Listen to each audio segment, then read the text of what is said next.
Okay, so if you watched the previous video, you know that I just lost my camera at the Salmon Glacier. This is the stupid mount that broke. That cost me like, what, $500, $600, $700, $800? I'm gonna have to buy a new fucking camera. And my awesome selfie stick that I love. This will be video 2, where I'll cover from Hyder, Alaska to, Anchorage. Yeah, and the problems I had with my bike. How it almost ended my trip. No, it didn't.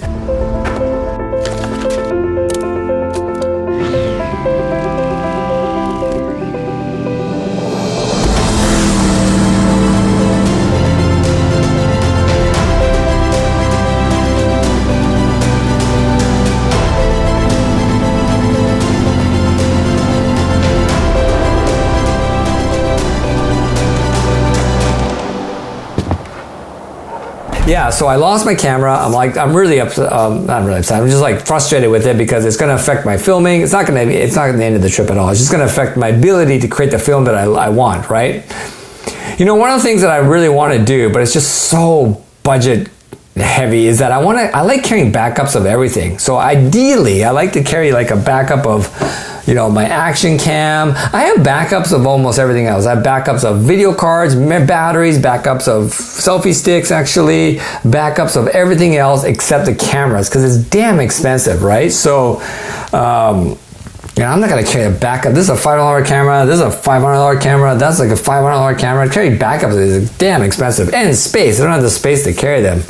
But anyway, so yeah, I was like, okay, well, you know, I gotta go into Anchorage, or go to Whitehorse now and see if I can find a store that carries this thing. And if they don't have it, then I'm hoping that someone in Anchorage has it, because this 360 camera is pretty useful for my trip. So anyways, I leave the Stewart Salmon Glacier area, I make my way north, and I stayed. That day was 498 kilometers. Hi, buddy. Hi, buddy. See ya. That's my first bear. Cool.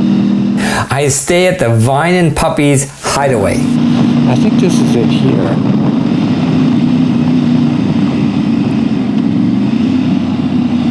What does this say? I can't see too many bugs on my windscreen. Vine and Puppies Hideaway. This is it here. This place, $140 a night. This place is a fantastic off-grid cabin. If you're looking for like off-grid, stay in this place. It's really great. This is really off-grid. No electricity inside. You have these oil lamps that you get to light. You know, those things are cool. It's got like a wood stove in there. Just really, really great off-grid place. Loved it. Fantastic. The best part about Vine and Puppies, though, is that it comes with a home-cooked meal. So when I saw that on the website, I was like, gotta book that place immediately. Booked it there. I get there, and the owner has written this little sign saying, you know, I'll be back soon with your meal and all that. And I phoned her. I said, hey, I'm here. And she said, yeah, I'll be there shortly with your meal. Oh.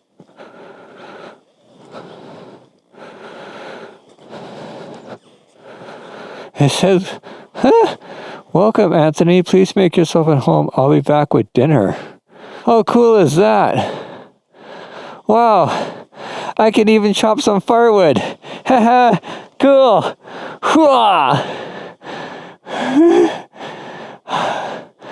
Oh, I can have a little barbecue out here. Not that I know how to barbecue or anything, but cool. Nice lake. Cool cabin. Oh my God, what a fucking day. And so she shows up after a while, and she's got this pot, and she goes, here, I made you some soup. And I'm thinking to myself, like, soup's not a meal. You're supposed to buy me a meal. Soup? Not quite the home-cooked meal that I was like. That's dinner. It's dinner time, right? So, and I didn't eat anything all day, and there's nothing around. There's no stores or anything around there. This is off-grid, right? So I was thinking like, oh, great soup. I gave you the Marnie soup. No, just kidding. But it was really good. It was like clam chowder, and she put like everything into it. It was like so filling. I couldn't believe how full it was. And then there was bread, and there's like a dessert. It was such an incredible meal that I would go back there just for that meal again. It was so good. I absolutely loved it. So Vine and Puppies, absolutely fantastic place. Great off-grid. They have a fire pit outside if you want to like make a fire, roast marshmallows or whatever. The soup was just beyond good. I slept so well that night. I was so happy. I even forgot the fact that I lost my stupid selfie selfie stick. But yeah, that place is great, and I highly recommend that place to anybody who's kind of wants like a really off-grid cabin to stay in. So day 5, I leave Vine and Puppies, and that's the day I go to Whitehorse. 588 kilometers to Whitehorse.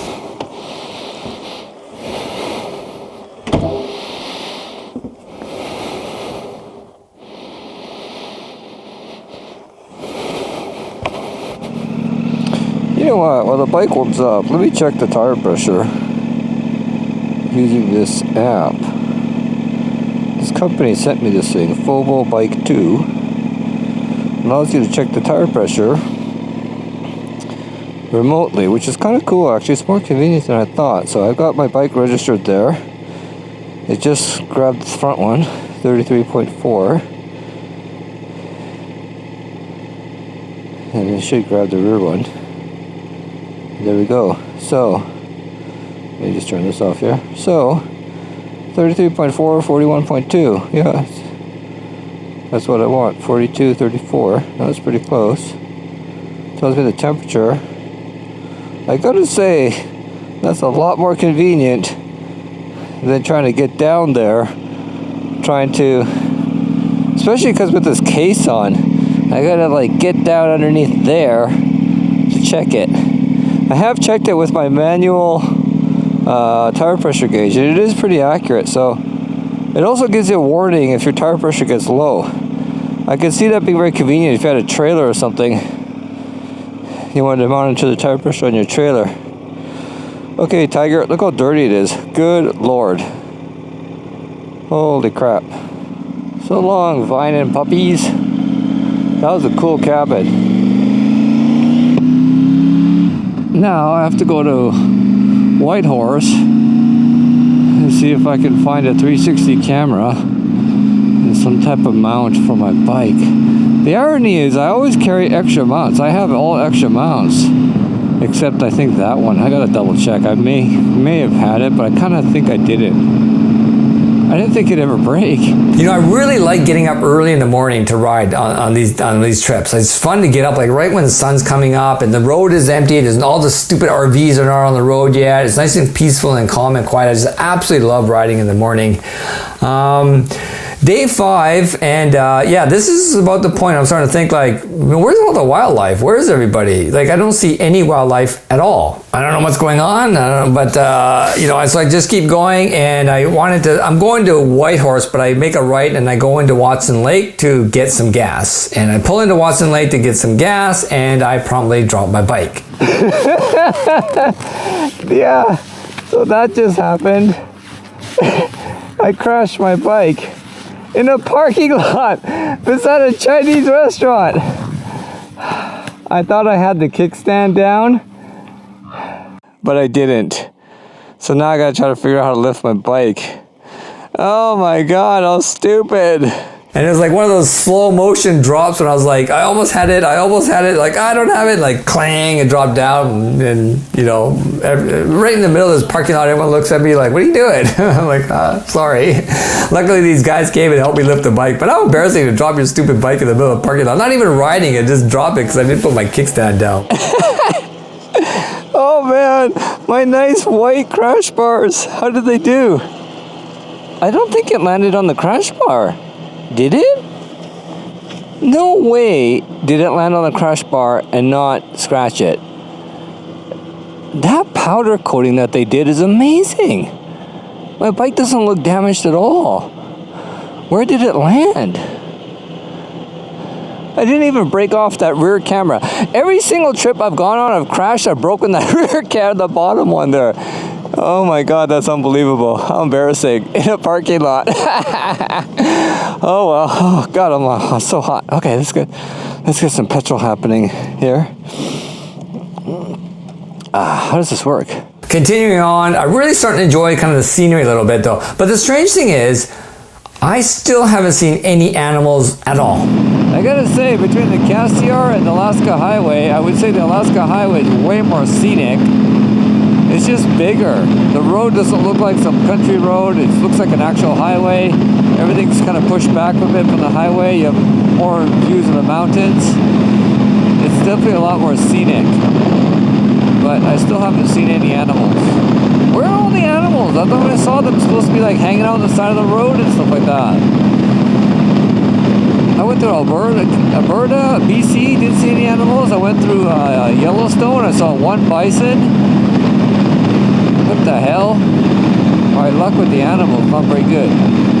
I don't know where they are. They're all disappeared. Maybe bad time of year or something like that. I talked to some other bikers who've seen lots of animals, but I'm like, hey, where are they? You know, when I come along, they all like disappear or whatever. But yeah, I didn't see any animals. But I'm starting to enjoy a little bit the vastness of the area. I really like kind of the openness of it all, and starting to kind of feel a little bit like the remoteness of it. But anyways, I get into Whitehorse, and the first thing I got to do is try to find a 360 camera, right? Because this camera is like I said, is really versatile. I need this camera on this trip, so I Google all the electronic shops, like all 3 of them in Whitehorse, to try to see if anyone's got this camera, and no one has this camera, like no one at all. So I'm like, oh crap, what am I gonna do? So I go to where did I stay? I stayed at Airbnb, $87. Don't even remember where it was. I'm sure it was fine.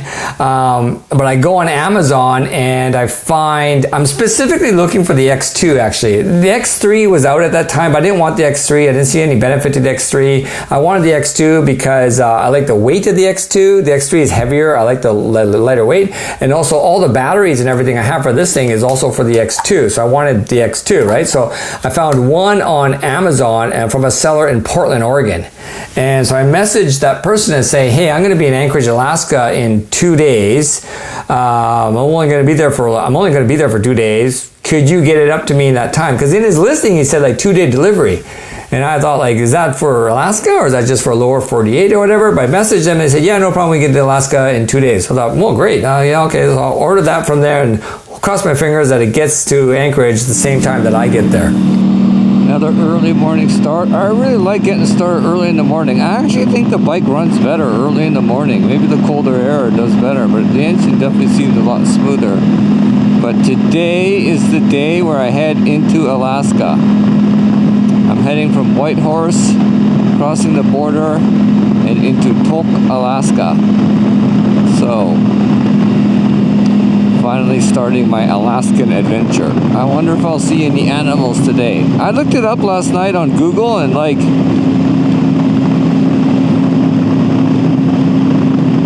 I was looking up the Cassiar versus the Alcan yesterday and seeing what people are saying. I was surprised to see people say that the Alcan is more scenic and that you'll see a lot more animals. The consistent review I saw was that you'll see a lot more animals. I didn't see any. I mean, I saw one bear, that's it. I guess maybe I won't see anything on the Alaska highway then. Kind of disappointed, hoping I'd see a lot more animals, but oh well. So I leave Whitehorse and now I'm heading even further north to Tok, Alaska. Day 6, 625 kilometers that day. And once again, no wildlife, but horses. I think these are wild horses.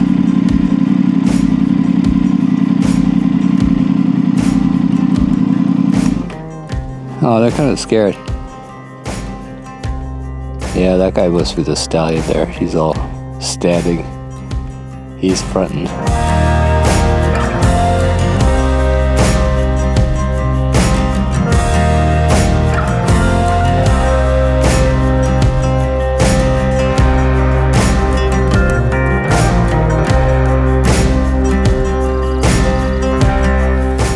Hey guys, are you friendly? Hey. Hey.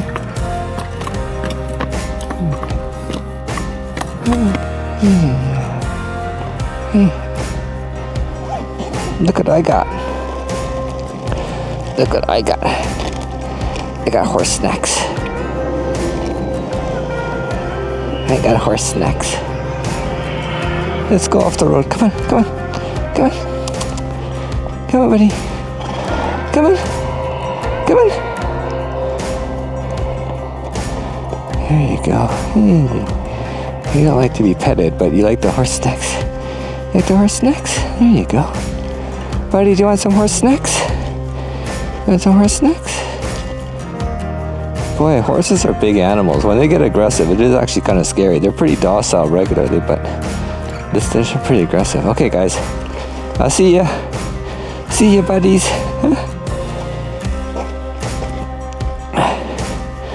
So cute. So cute. Huh? Hey, buddy. How's it going, huh? I could probably give you a couple more because I don't have any. I probably won't encounter any other horses, but just in case. Just in case I encounter some other horses. Dude! I'm gonna save them. Bye, horsies! So cute. I love horses, man. Horses are the best things on the road. I love encountering these horses. They're fantastic. But I stopped for breakfast at the Cozy Corner restaurant. The Cozy Corner, I'm gonna get some breakfast. I'm a little bit hungry, and I wouldn't mind having some breakfast. And you can't go wrong with a place called the Cozy Corner. I was gonna skip breakfast today, just like I did yesterday, but Cozy Corner, man, Cozy Corner. Can't go wrong with Cozy Corner. And when I was coming out of breakfast there, I noticed that my rear tire was surprisingly worn down. Now what I do before I go on these road trips is I always do two things: oil change and put new tires on it, because these road trips are usually about 10,000 kilometers, 6,000 miles or whatever, so I always start with fresh rubber. And at this point on my trip, and usually I get the Shinko 705 tire, and that tire, the rear tire will usually last me 10,000 K, the front one usually 15 to 20,000 K. So I can usually replace the front one every 2 times I replace like the rear one or something like that, you know what I mean. So, and this whole trip, when I calculated out on Google Maps, was about 8,000 kilometers. Just on the road, no side trips, and just on the road is about 8,000 kilometers. So I thought, okay, so I can get 10 out of the rear tire. If I put a new rear tire on when I leave, great. It'll last me the whole trip. I'll come back and replace it when I come back. So here I am about 3,100 kilometers into the trip. Was that 2,500 miles, something like that? And I look at the rear tire and it's wearing down a lot faster than I anticipated. I was shocked at how much it worn down. And I was starting to think to myself, like, holy crap, like if this tire keeps wearing at that rate, it's not gonna last the entire trip. And what I found out later was that large parts of the northern parts of BC, maybe parts of Alaska as well, but I really noticed it in like Yukon and in northern BC, is they use this material called chip seal. And I don't know the technicalities of it, but it looks like sandpaper glued together. Like it's just these little tiny rocks sprinkled on the road and covered in some kind of goop to hold it all together. But this stuff just chews through your tires like crazy. I mean, look at these photos. Like this looks just like sandpaper. If you fall on this stuff and you slide, oh my God, like that's just gonna rip your gear to shreds, right? Because it was just killing my rear tire. And so that's what I realized was like, oh my God, that's what's killing my rear tire. So now I realized, okay, when I get to Anchorage, not only am I hoping that I can find, get my 360 camera, I have to find a motorcycle shop that can replace my rear tire. Who knows how busy or expensive they will be. These Shinko tires, I've got 10,000 K out of them before, but I'm at, where am I at there? I'm at 3,100 kilometers, and that rear tire, I'd say is at least 50-60% done. And my whole trip is about 8,000, almost 9,000 kilometers. So I'm only a third of the way, and that tire is almost finished. So I wonder if I can get new tires in Dawson City. I may not make it to Dawson City though. If I can replace them in Anchorage, that'd be great, but I don't know if they'll have time or if they'll have the size, or how expensive they will be. And I don't know about where you live, but where I live, the motorcycle shops are always busy. They're always booking like 2 or 3 weeks out. And I thought, oh my God, this is Anchorage, Alaska, like in the middle of summer. There's no way they're going to be able to fit me in, So, and I thought, like, is that tire going to last? Like, it was wearing down really quickly. Like, I felt like that tire was like almost 50% worn down, and I was like 25% through my trip. And I knew later on that I'd be doing some more like gravel and off-roading. So I was like, am I going to last there? It turned out that actually I think I could have used that tire during the whole trip, because actually I noticed when I got to Alaska, the roads got a whole lot better. Well, here I am in Alaska. Sign says Anchorage. That's where I'm going. 405 miles. Actually, that's in miles. And the first thing I notice is, boy, the roads are much nicer. Oh my God, it's so smooth. None of that chip seal crap that we got in Canada. That stuff is chewing out my tire. My tire's not going to last this entire trip. Thanks, Canada. Where are my tax dollars going? All my tax dollars should go towards road improvement. I don't care how much you take, just all of it goes to road improvement. Look at these roads in America. Fantastic. If the roads are like this the whole way, I wouldn't have to replace tires, but I think I might have to replace tires in Anchorage, which sucks. So here we are in America. Tonight I'm heading to Tok. So I don't know if it's the oil money or whatnot, but the roads in Yukon were pretty brutal. But once I got to Alaska, it was actually okay. And I think I probably could have, used that one tire, used that same tire, but I didn't know at the time. And so I was just hoping that when I get into Anchorage, I'd be able to find a shop to be able to replace that tire for me. But anyway, so I get into Tok, Alaska. I stayed at the Alaskan Stoves Campground and Hostel, $87 for the night. Now, I'm not a hostel guy at all. I don't want to stay in a hostel, but accommodations up there is kind of limited, so I had to choose what I could get. But I got to tell you, this hostel was fantastic, and the reason why it's fantastic is because I was the only one there. Nothing makes a hostel better than if you're the only one there. And this hostel was actually pretty good. If I was to stay in a hostel, I think it's pretty good. I had my own private room. They had a big kitchen, big bathroom area, super clean. They had a big living room area, lots of movies and all kinds of stuff there that if you want to watch that. And then there's actually a campground behind the place where you could camp if you want to. So if you're going through that area, you would stay in. If you're in Tok, Alaska, I recommend staying at the Alaskan Stoves Campground and Hostel. $87 a night, can't beat that. It was a fantastic place. When I was leaving, there was another motorcyclist coming by, and I said, "Hey, yeah, enjoy the place. You got the whole place to yourself." So that was great. So day 7, I rode from Tok, Alaska to Valdez, Alaska. 408 kilometers that day. Here we go, back on the road. I don't think my rear tire is going to last this entire trip. I am astonished at how much wear there's been on that tire in only 2,000 miles. And I have another 3,300 miles more to go. And I don't think that tire is going to last. So I have to hope in Anchorage that I can get a tire. Otherwise, I got to drive really slow like this and try to nurse that tire another 3,500 miles. There's a Thai restaurant way up here. That's interesting. You can ride on the cords, right? As long as the cords are there, you're good. As long as it's not leaking air, it's good. I got some off-road stuff I got to do, though. That's the problem. This is Tok, Alaska. Still got about 1,000 kilometers to go to get to Anchorage. So at this point, I'm still worried about this tire because this tire is wearing down, right? I'm thinking like, oh my God, is this going to make it? Am I going to be able to, do this trip or whatnot? And the funny thing is the road from Tok to Valdez has these crazy frost heaves in them. I don't know. You can't really see it in the video, but the road is not, the lines are not straight. Like, it's like up and down. Because the frost heaves are so bad. Frost heaves, as I understand it, I could be wrong on this, is basically when the ground freezes and thaws. So when it freezes and thaws, I guess it flexes and moves around. So it creates these like divots in the ground like that. And if you're riding along and you're not really paying attention, you're looking at all the scenery, whoop, like it can like buck you off the bike really quickly. And some of them are actually really big. Like you really got to pay attention to that because you can kind of see it sometimes actually when if you look at the fog line on the right hand side, you can see suddenly it's not straight. It'll like bend left or right. It's actually going down into the frost heave. Not a real big deal on a bike, to be honest, especially an adventure bike with like decent suspension travel. If you had a Harley or something, you'd probably have to be a little bit concerned about your bottoming out. On a car, probably a lot more so. On a bike, no big deal, but it's kind of fun actually, going up and down.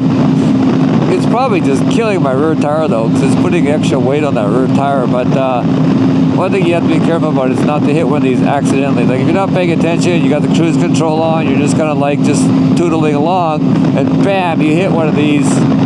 I actually had that happen earlier, where it was kind of like a drop. I couldn't see it.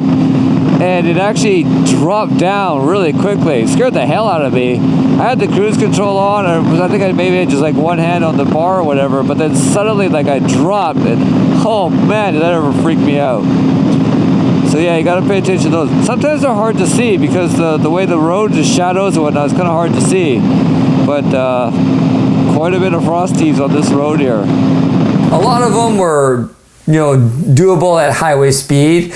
Totally fine, just kind of bumps you around a little bit. But there was a few that really caught me off guard, and I wasn't paying attention. I was looking at whatever, and all of a sudden just bam, like the bike just drops suddenly, hits the bottom of the frosty, bounces back up, suspension flings you back up. And there was a couple where I literally came off the seat. And I mean, that's really scary because that's ripe conditions for a speed wobble, right? And then you're doing a tank slapper and doing the flippity flip down the highway. So you really be careful for those frosties because they can come out of nowhere, and they can throw you off the bike. There's footage I've seen of like riders who, aftermath, where they're got thrown off the bike and their bike tunneled, and that was the end of their trip. So those things, you do have to pay attention to those, but when you hit them, they're kind of fun, to be honest. So yeah, at every gas station, I was checking my rear tire. How you doing, rear tire? Are you gonna last? Are you gonna make it this trip? Dang, the tire. And look at that. Look at that rear tire compared to my front tire. Look how much tread I got on my front tire. That rear tire should be not, I know it's not going to be like that, but it shouldn't be that bad. I don't think that's going to last. Crap. Okay. I even saw a FedEx truck, and I was thinking maybe I could flag this guy down. Maybe he's got my camera in the back. I don't know. So I had to order a new 360 camera, which is being FedExed from Oregon 2 days to Alaska. One, I'm amazed that FedEx can deliver something way up here in 2 days. That's incredible. And it was shipped yesterday.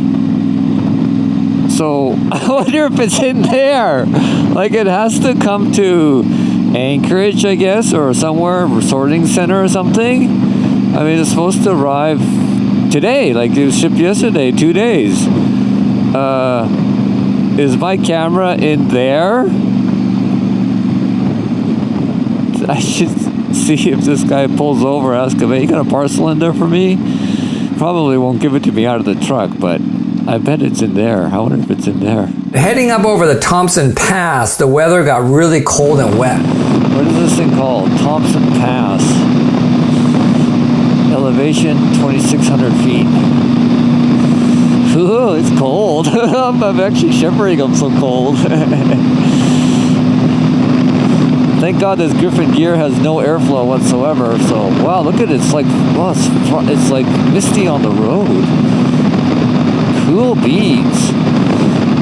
The Thompson Pass is really interesting in that it's known as one of the snowiest places in Alaska, and it regularly receives over 40 feet of snow. 40 feet of snow. That's incredible.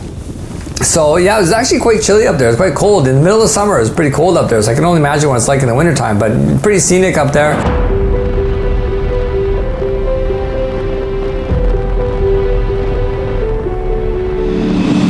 Holy shit, look at that. Look at that waterfall. Wow. Holy shit. That's pretty incredible. Look at that.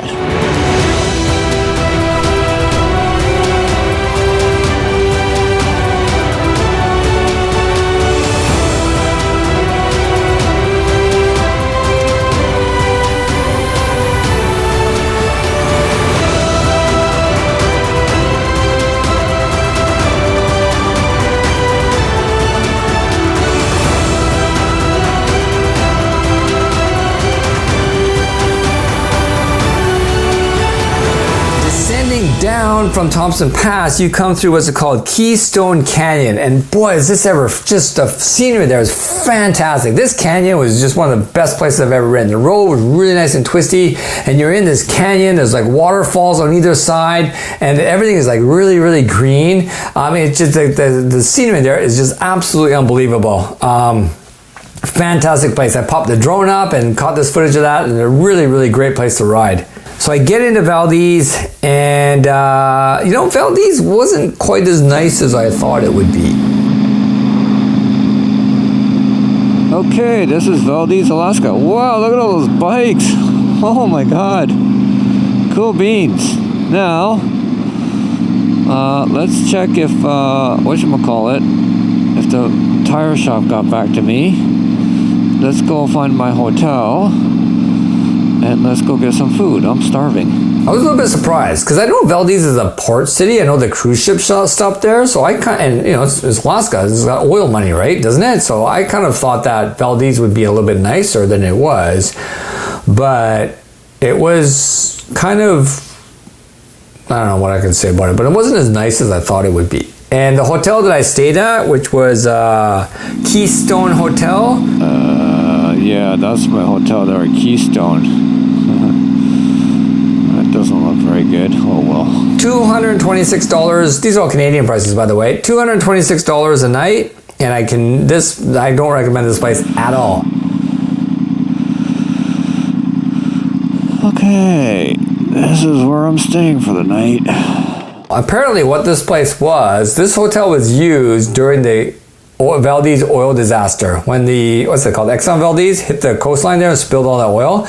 So they used this hotel as like an office for that cleanup. And I was staying in one of the additions to the hotel, which was basically these modular office units that they brought in to just add on to the hotel. And so when the cleanup was finished and everybody left, the hotel just kept those and put a bed in there and kind of made it a room. But you can tell this wasn't designed as a hotel room. It was basically designed like an office. So there's like, you know, piping going through there, and it just wasn't a nice place to stay at all. And like $226 is pretty pricey.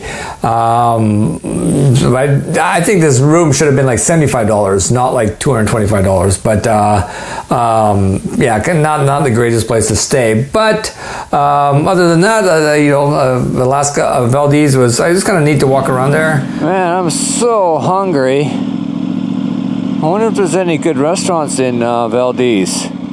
Well, there's the Fu King Asian restaurant. How's the Fu King restaurant? Is it good? Is it pretty fucking good? Oh, that's funny. Ugh, a fucking RV park. Gross. Get these things away from me. I hate these things. I don't want to go to a Fu King restaurant. I want something Valdez-y. So I didn't stay in Valdez very long. I just had like one night there. There's really not much to do there. Like, so I just rode in, kind of walked around a little bit. Actually, what I did was, since I'm in America, I went and bought permethrin. So I don't know about you guys, but I have a blood type called delicious. If you're a mosquito, this is called delicious. And so mosquitoes love me. And this stuff called permethrin, is that how you pronounce it? I read that this stuff is stuff you can spray on your gear. So you can spray it on your tent, you can spray it on your jacket or whatever, and it'll help repel mosquitoes. But weirdly, it's illegal in Canada. You can't buy it in Canada. It's legal in the States. So I was like, hey, I'm in Alaska. Sweet. I went to the store, bought it, and I wanted to test it and see if it works. So I sprayed one of my arms with it. The jacket, just like one arm. And it actually does work. There was another part where I was stopped, like shooting, like I can't remember what I was shooting, but I remember coming back to my bike, and there was just like thousands and millions of mosquitoes flying around my bike. I guess they were attracted to the heat of the engine or whatever, but there were just like millions swarming around my bike. And I kind of stopped there, put my visor down, had my helmet, put my visor down, of course, and I wanted to see if they would come to me, and I stuck my arms out like this, and sure enough, more mosquitoes landed on this arm than landed on this arm. So that permethrin does work. So then I sprayed it like everywhere.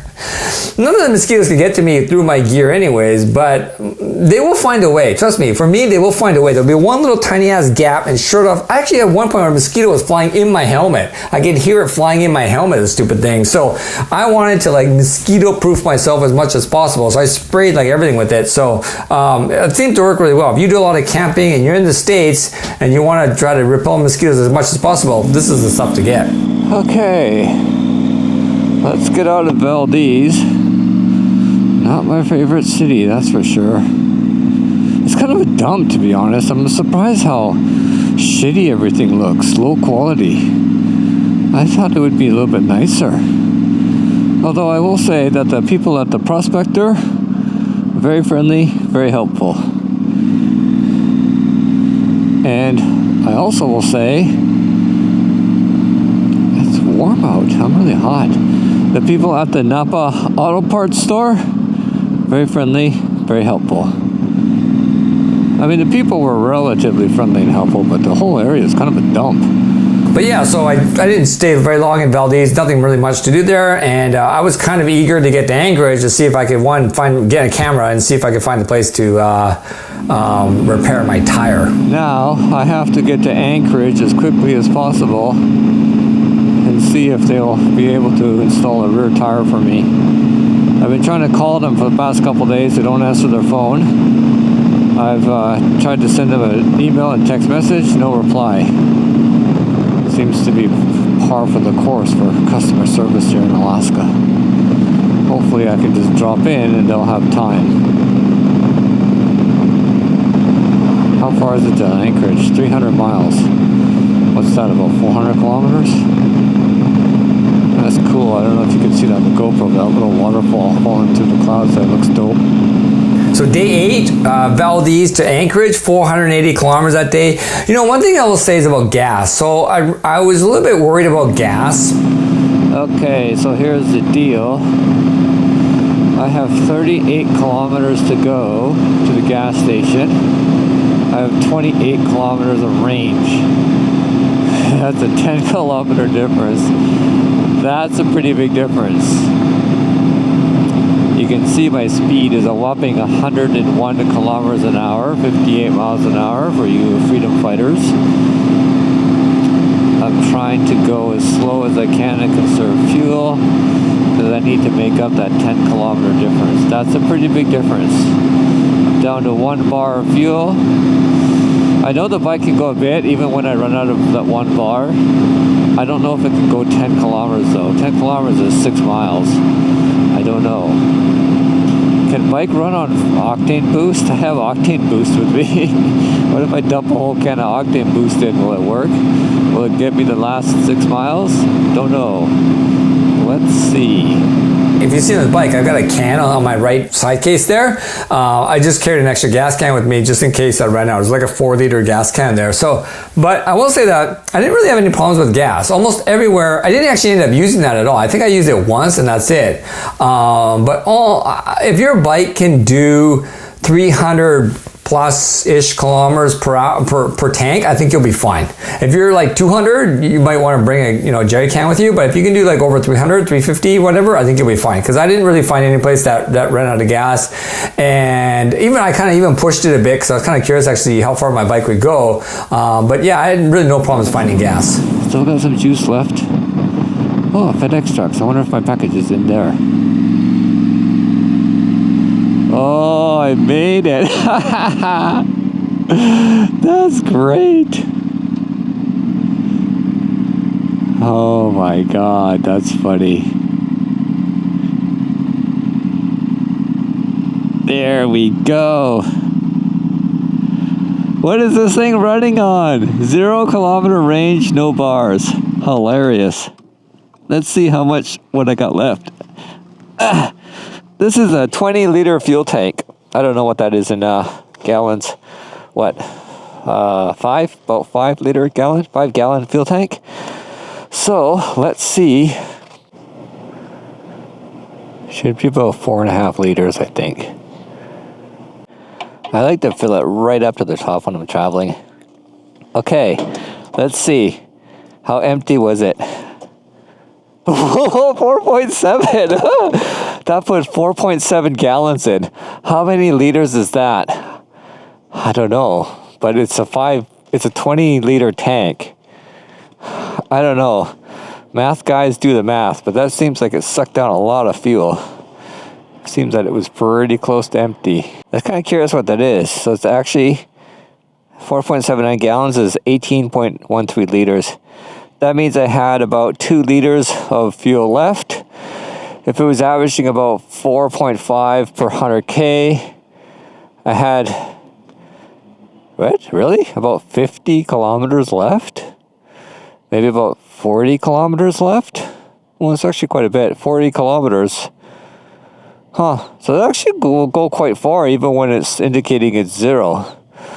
But that's pretty good. I don't want to cut it that close again. So after I filled up, I kept going and picked up some jerky from this guy selling it across on the side of the street there. I don't know if you've ever had salmon jerky before, but oh my god, this stuff is so good. It's really good. Let's see what he's got here. Hi there. Hello.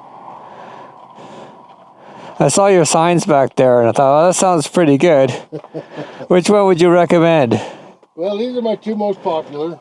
The original? One of my favorites is peppered and sweet and hot. I have a sample if you want to try something. These are your, this is... Original buffalo, original elk, and original deer. And I'm out of teriyaki elk. Well, I'll try this. I'll try this one here. It's warm. What about the salmon? I've never heard of salmon jerky before. Good product. This is my biggest seller. Then this is sweet, and that one's peppered. I'll try this one as well then. All right. Good. I'll get these 2. Can I pet the dog? Is it friendly? He's friendly. Hey, buddy. Hey, Billy. Hey, buddy. How are you? So cute. Adorable. I don't know where this is. If you're in Alaska and you know where this is, let me know, because I'm kind of curious as whereabouts it is. But most of this trip so far, the road's been straight. There's like not a lot of twisty roads up there, right? It's all straight. But Alaska's got some fun twisty roads though, I gotta say. I don't think it's known for it, but there's been some fun twisty roads that I've encountered. Some of it's dead straight, but then every now and then you come to this little twisty section that's lots of fun. Right after I bought this jerky, and where was I don't even know where I went into. It's just suddenly this like patch of twisty road showed up. And it was just fun to like, you know, lean the bike over and get into the twisties again. So I don't know where it is, so I can't tell you guys where it is, but I just remember it was after I bought the jerky and somewhere after that. Look at that view. Holy crap. Wow. And that's what I wanted to see in Alaska. Look at that view. Holy crap, the view is so stunning. I'm totally ignoring this twisty road here. Look at that. Anybody behind me? No? Okay, good. That is epic. That's cool. Wow. Yeah, I finally made it into Anchorage, and I looked it up online, and the Triumph dealership there is called the Motorcycle Shop. And so I rode directly there, and I asked them, hey, do you think you guys could replace my rear tire for me? Yeah, there's no way I could get it done today. There's a chance I could get it done tomorrow if you wanted to stop by and anytime. drop it off. It's one of those things you'd have to drop it off to me and wait, and hopefully we can get to it. I can't make any promises. That'd be my only stipulation about it. I only have one extra day. I kind of planned a rest day in Anchorage, so I'd like the next day. I said, well, I'm here for one day tomorrow, and they said, okay, well, bring the bike in the morning, drop it off first thing in the morning, and we will see if we can fit it in, but we can't guarantee anything. Cool. Yeah, get it dropped off to me tomorrow. We open at 10 a.m. So if you want to drop it off then, that'd be... So with that information, I headed back to my Airbnb, and I just waited for the FedEx driver to show up.